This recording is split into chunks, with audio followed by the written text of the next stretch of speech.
Hello students, जैसा कि आप सभी लोगों का आर्मी अग्निवीर जीडी का एग्ज़ाम यहाँ पर 17 अप्रैल से शुरू हुआ था। तो यहाँ पर आपको हर दिन हर शिफ्ट का एनालिसिस करवाया जा रहा था। तो आज है आपका 19 अप्रैल और 19 अप्रैल का यहाँ पर आपका फर्स्ट शिफ्ट का एग्ज़ाम समाप्त हो गया। तो देखते हैं फर्स्ट शिफ्ट में कौन कौन से क्वेश्चन पूछे गए हैं। पहला क्वेश्चन आया हुआ था कि महाराष्ट्र के वर्तमान राज्यपाल कौन है। तो यहाँ पर बात करें राज्यपाल की तो रमेश बैस यहाँ पर राइट आंसर हो जाएगा, जो कि वर्तमान में महाराष्ट्र के राज्यपाल हैं। और यह सूची भारत के भूतपूर्व बॉम्बे राज्य और वर्तमान महाराष्ट्र राज्य के राज्यपालों की, इसमें अगर वर्तमान के पूछे गए हैं कौन है तो रमेश बैस यहाँ के बने हुए हैं, जो कि अभी करंट में ही बनाए गए हैं महाराष्ट्र के राज्यपाल। और जैसा कि हर शिफ्ट में राज्यपाल से संबंधित एक प्रश्न आ रहा है, कोई भी शिफ्ट ऐसी नहीं आ रही जिसमें ना पूछा जा रहा हो, तो आपको राज्यपाल जरूर ही याद कर लेना है सभी राज्यों के, और जिनमें हाल में ही बदले गए हैं उनको तो विशेषकर आपको याद रखना है। तो राज्यपाल आपको आपके देख लेना है, आपको हर शिफ्ट में आ रहा है। नेक्स्ट क्वेश्चन है कि संतोष ट्रॉफी का संबंध किससे है। तो संतोष ट्रॉफी की बात करें तो फुटबॉल यहाँ पर राइट आंसर हो जाएगा, जिसका संबंध संतोष ट्रॉफी से है। और संतोष ट्रॉफी अखिल भारतीय फुटबॉल महासंघ भारत की खेल शासी निकाय के तहत क्षेत्रीय राज्य संघों और सरकारी संगठनों द्वारा आयोजित फुटबॉल नॉकआउट प्रतियोगिता का एक महासंघ होता है। तो संतोष ट्रॉफी यहाँ पर फुटबॉल से संबंधित है, जो कि राइट आंसर हो जाएगा। नेक्स्ट क्वेश्चन देखेंगे। नेक्स्ट आपका पूछा गया था कि भारत में कितने ज्योतिर्लिंग हैं। तो इन्हें अगर बात करें तो पवित्र जो शिवालय होते हैं भोले के, वो 12 यहाँ पर प्रसिद्ध ज्योतिर्लिंग है। तो 12 यहाँ पर राइट आंसर हो जाएगा, जो कि 12 ज्योतिर्लिंग है। और इन ज्योतिर्लिंगों का महत्व सबसे अधिक है। धार्मिक मान्यताओं के मुताबिक भोलेनाथ के 12 ज्योतिर्लिंगों में से भगवान शिव ज्योति के रूप में स्वयं विराजमान है, और ये सभी ज्योतिर्लिंग भारत के अलग अलग राज्यों में स्थित हैं। नेक्स्ट क्वेश्चन हम लोग देखेंगे कि समतल दर्पण पर प्रतिबिंब किस प्रकार बनता है। तो समतल दर्पण की बात करें तो समतल दर्पण से बनने वाला बिंब आभासी होता है। तो आभासी यहाँ पर राइट आंसर हो जाएगा, क्योंकि परावर्तित किरणें किसी एक बिंदु पर मिलती नहीं, वरना बिंब से अपसृत होती हुई प्रतीत होती हैं। इसलिए ये किरणें किसी पर्दे पर वस्तु के वास्तविक बिंब का निर्माण नहीं कर सकती हैं। नेक्स्ट क्वेश्चन देखेंगे हम लोग। नेक्स्ट आपका ये क्वेश्चन पूछा गया था कि भारत में कुल शास्त्रीय भाषाएं कितनी है। तो यहाँ पर शास्त्रीय भाषाओं की संख्या पूछी गई थी, लेकिन इसका उत्तर जानने से पहले अभी तक जिन लोगों ने वीडियो को लाइक और चैनल को सब्सक्राइब नहीं किया हुआ, तो सबसे पहले आपको वीडियो को लाइक कर देना है। सपोर्ट के लिए चैनल को सब्सक्राइब कर देना है, क्योंकि आज अगर आपको बताएं तो आज है आपका 19 और अप्रैल, यानी कि आज से इस हमारे चैनल का पूरा 1 साल यहाँ पर पूरा हो गया है। 1 साल पहले ही हमने ये छोटी सी शुरुआत की थी, तो 1 साल आज यानी हमारा पूरा हुआ इस चैनल को काम करते हुए। शायद उतनी सफलता नहीं मिली है जितना हम लोग चाह रहे थे, तो आपको आज तो एटलीस्ट सपोर्ट करने में चैनल को सब्सक्राइब कर देना है, वीडियो को लाइक कर देना है, क्योंकि हर एग्जाम का एनालिसिस मिलता है। और बाकी इन क्वेश्चंस का आपको पीडीएफ जो है टेलीग्राम चैनल और व्हाट्सएप ग्रुप पर दिया जाता है, जिनका दोनों का लिंक डिस्क्रिप्शन में दे दिया गया है। तो उनसे भी आपको जुड़ जाना है, तो वहाँ पर ये सारे क्वेश्चन प्रोवाइड करा दिए जाते हैं। तो चलिए, आई होप कि आप सभी लोगों ने आज 1 साल हमारा पूरा हुआ है, तो ज़रूर आप लोग यहाँ पर सपोर्ट करेंगे और चैनल को सब्सक्राइब और वीडियो को लाइक कर दिया होगा, कमेंट भी करें। चलिए अब अपने आंसर में वापस आते हैं कंटेंट में। क्वेश्चन ये पूछा गया था कि भारत में कुल शास्त्रीय भाषाएं कितनी है। तो 6 इसका राइट आंसर था, यानी वर्तमान में 6 भाषाएं और भारत की शास्त्रीय स्थिति में, और सभी 6 शास्त्रीय भाषाओं की संविधान की 8वीं अनुसूची में सूचीबद्ध है। और सबसे अगर प्राचीन आपकी भाषा पूछी जाए तो सबसे जो प्राचीन भाषा है वो तमिल यहाँ पर रही हुई है। नेक्स्ट क्वेश्चन है कि विजय हजारे ट्रॉफी 2022 के विजेता कौन है। तो विजय हजारे ट्रॉफी की बात करें तो 2022 के विजेता सौराष्ट्र रहे हैं। सौराष्ट्र यहाँ पर राइट आंसर हो जाएगा, जिसने कि 14 साल बाद ये खिताब अपने नाम जीता हुआ। तो ये आपको याद रखना है, और इसमें शेल्डन जैक्सन यहाँ पर आपके मैन ऑफ द मैच रहे हुए थे। और बाकी आपका आगे हम लोग देखेंगे यहाँ पर क्वेश्चन कौन सा पूछा गया था।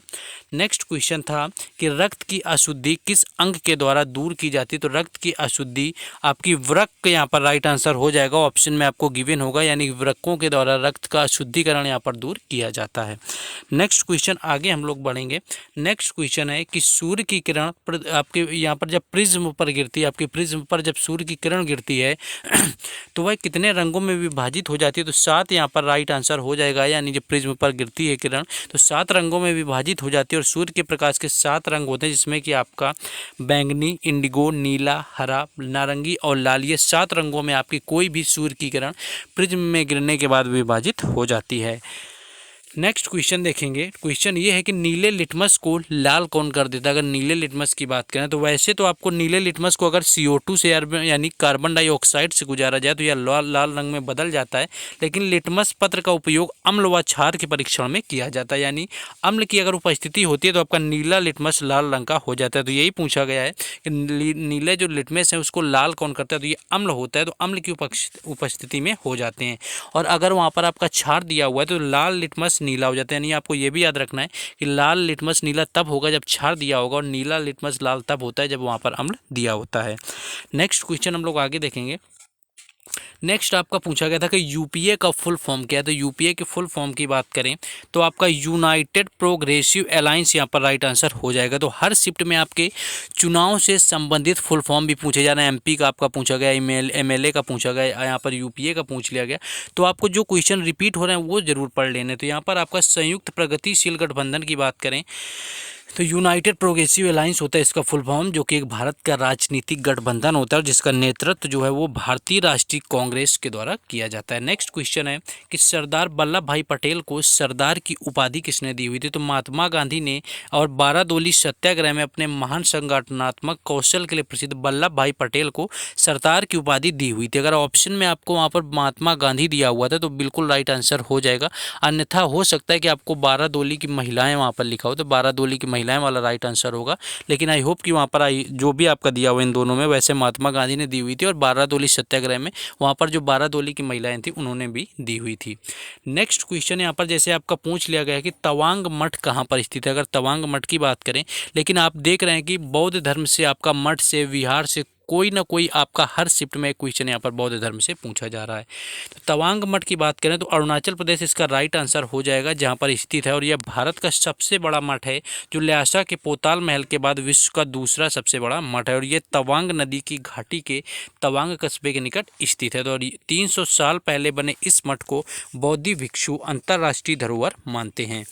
नेक्स्ट क्वेश्चन देखेंगे। नेक्स्ट क्वेश्चन आपका था कि वायु की उपस्थिति में किसे नहीं जलाया जा सकता है। तो अगर वायु की उपस्थिति की बात की जाए तो किसी पदार्थ को जलाने के लिए या दहन के लिए पोषक पदार्थ की उपस्थिति आवश्यक है, चूँकि हवा दहन का पोषक तत्व है, इस कारण इसकी अनुपस्थिति में कोई पदार्थ नहीं जलता है। लेकिन आपको वहाँ पर पत्थर दिया हुआ था ऑप्शन में एक, तो पत्थर आपका चाहे अनुपस्थिति में जलाओ चाहे आप उपस्थिति में जलाओ, आपका वैसे भी पत्थर थोड़ी जल जाना है, तो पत्थर वहाँ पर राइट आंसर था, जिससे कि आपके वायु की अनुपस्थिति में नहीं जलाया जा सकता, ऐसा कुछ वहाँ पर ऑप्शन क्वेश्चन आपका पूछा गया था। नेक्स्ट क्वेश्चन था कि अम्ल का स्वाद कैसे होता है। तो अम्ल की बात करें तो अम्ल एसिड उन पदार्थों को कहते हैं जो पानी में घुलने पर खट्टे स्वाद के होते हैं और हल्दी से बनी रोली को पीला कर देते हैं। तो यहाँ पर खट्टा राइट आंसर हो जाएगा, यानी अम्ल का जो स्वाद है यहाँ पर पूछा गया था, तो अम्ल का स्वाद यहाँ पर खट्टा होता है।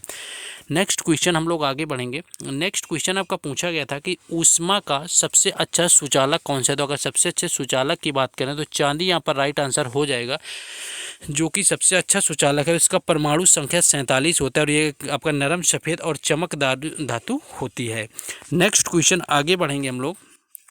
नेक्स्ट क्वेश्चन आपका ये पूछा गया था कि हड़प्पा कालीन कालीबंगा कहाँ पर स्थित है। तो ये आपके हड़प्पा सभ्यता से भी हर शिफ्ट में क्वेश्चन आ रहा है कि राखी गढ़ी कहाँ पर स्थित है, आपका इस तरह से पूछा जा रहा है सारा। लोथल कहाँ पर स्थित है, तो ये भी आपको पढ़ लें। तो कालीबंगा की बात करें तो कालीबंगा राजस्थान के हनुमानगढ़ जिले में सूरतगढ़ और हनुमानगढ़ के बीच में स्थित है, और यह सिंधु घाटी सभ्यता का प्राचीन स्थल है, और यह कम से कम 450 से 600 साल वर्षों तक रहा हुआ है, और इस स्थल में पूर्व हड़प्पा और उत्तर हड़प्पा के कुछ अवशेष प्राप्त हुए थे। तो कालीबंगा आपका पूछा गया था, जो कि अगर बात करें तो आपका राजस्थान में स्थित है।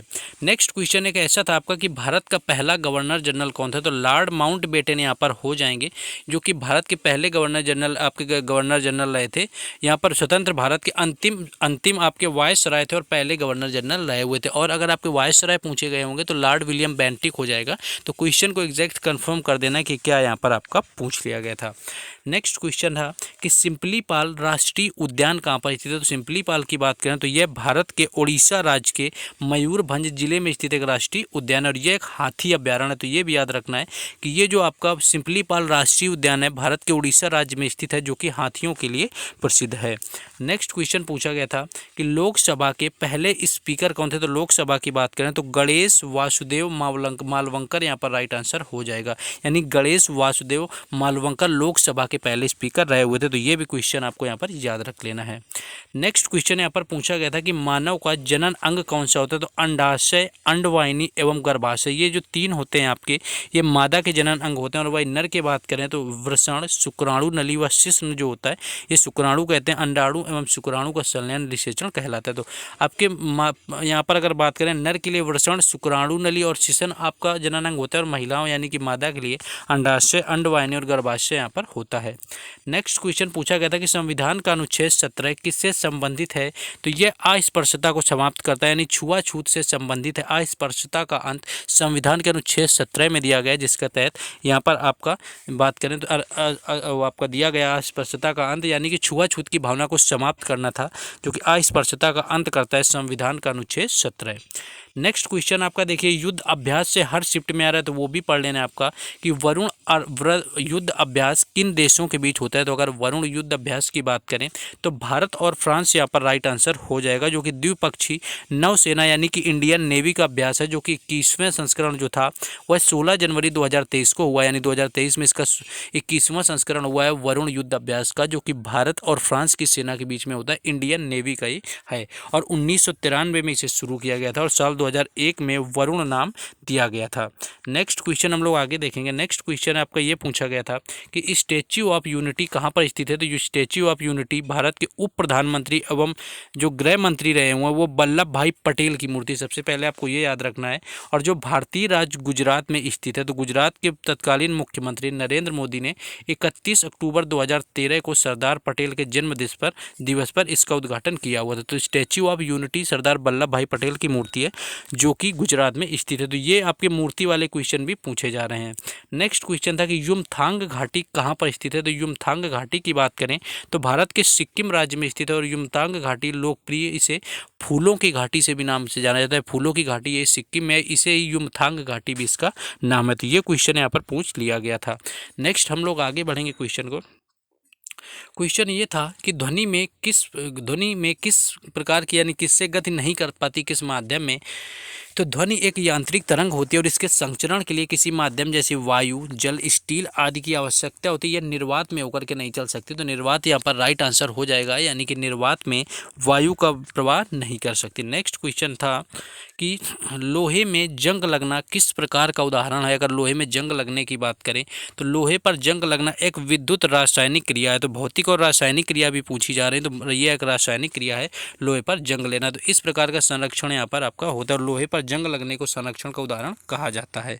तो ये कुछ क्वेश्चन थे। तो जो लोग अभी तक रुक गए और वीडियो को लाइक और चैनल को सब्सक्राइब नहीं किया तो आपको जरूर करके जाना है। आज हमारा 1 साल भी पूरा हो रहा है यूट्यूब पर काम करते हुए। उतनी सफलता नहीं मिली क्योंकि आप लोगों के इस सपोर्ट से ये सफलता मिलती है।